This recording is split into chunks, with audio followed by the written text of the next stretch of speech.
I'm immigration lawyer Mark Northam. And I'm registered migration agent Monica Gruszka. And on this week's Migration Show, we're going to talk about politics, specifically the upcoming federal election and what the results may mean, depending on what happens, for registered migration agents, immigration lawyers, and our clients. Absolutely. Stay tuned.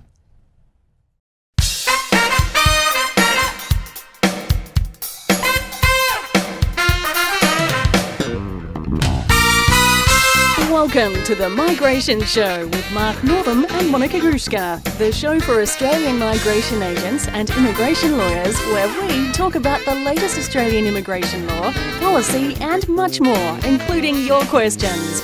Information discussed on the Migration Show is not intended as legal advice or immigration assistance and is current as of the date of the show's production. However, as migration law frequently changes, you should always refer to updated information. And now, from Sydney, the hosts of the Migration Show, immigration lawyer Mark Northam and registered migration agent Monica Gruszka.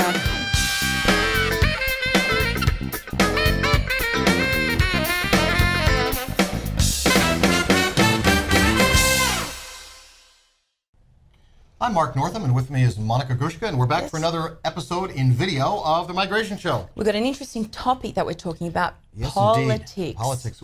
Sometimes we've touched on this in the past, on some shows back in the audio days, I think we did. We did. Oh, we did a fair bit, didn't we? Yes, we did. We're not afraid to go there. No. Nope. Now, the political system here in Australia is something I'm still struggling to understand after being here for, oh my goodness, I don't know. How long? A lot of years. 12 How long? years. 12 Wow, years. you're an Aussie, an absolute Aussie. Working on it. G'day, mate. G'day. Oh, boy. And the federal election we expect to happen sometime this year could result in a change in government to the Labor Party. So I think it's a long time coming. Yeah, you think? Yeah, I do. I actually think we're going to have a new Prime Minister come the federal election. What about you? What's your opinion? Well, I kind of think so, too. I wonder, thinking about the results for our clients, would a Labor government be, I don't want to say easier on migration, but can I say not as harsh? I agree. I actually think if it was to be Labor, it would loosen the reins on a lot of restrictions that we currently have on numbers, maybe potentially occupations coming back. That's what I'm really hoping for. That'd be good. One area the government has a very direct impact on is the ministerial intervention process. And sadly, according to the government's own statistics, only 2 or 3% of these are currently approved. And that has resulted in a lot of tears and a lot of heartache for a lot of migrants. Well, yes, because no one knows who really opens the envelope for ministerial intervention. It's not the minister reading your letters. Well, they usually delegate that to the assistant minister. Well, that's right, because that's right. And no, I would have to say the Minister for Au Pairs is busy doing other things.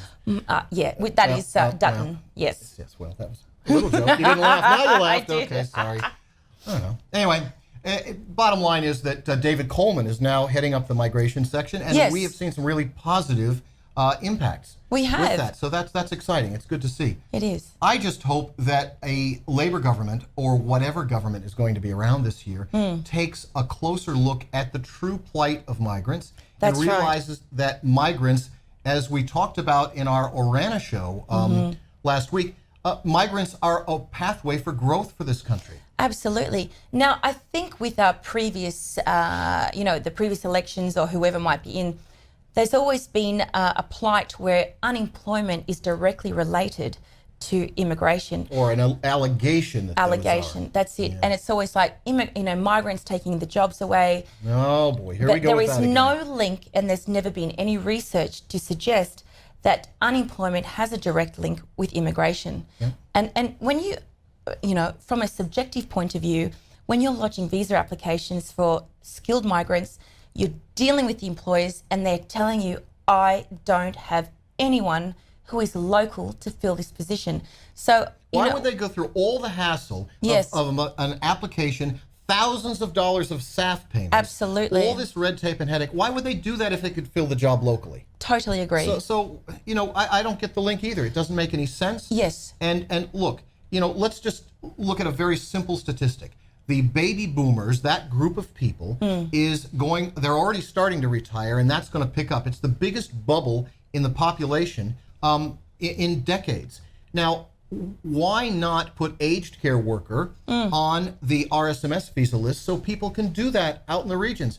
Do I they agree. think think about the shortages of jobs like that in the coming years. It's amazing. I totally agree. There's going to be, and the Urana, for example, the Urana region is seeing that. Yep. And they're doing something about it. And I'll bet more regions will do something about it. Yes. But what about the government coordinating this so that these individual regions don't have to go rogue and do it themselves? You know, let's have a recognition that overall in regional Australia, whether it's Orana or any of the other regions, there are skilled shortages now, and they're only going to get worse as there's more demand for services. Totally agree. And as I said before previously, I think we've gone through a massive contraction, and now I think we are going to see an expansion in immigration. And I think that if Labor comes in, they're going to further that expansion. Yep.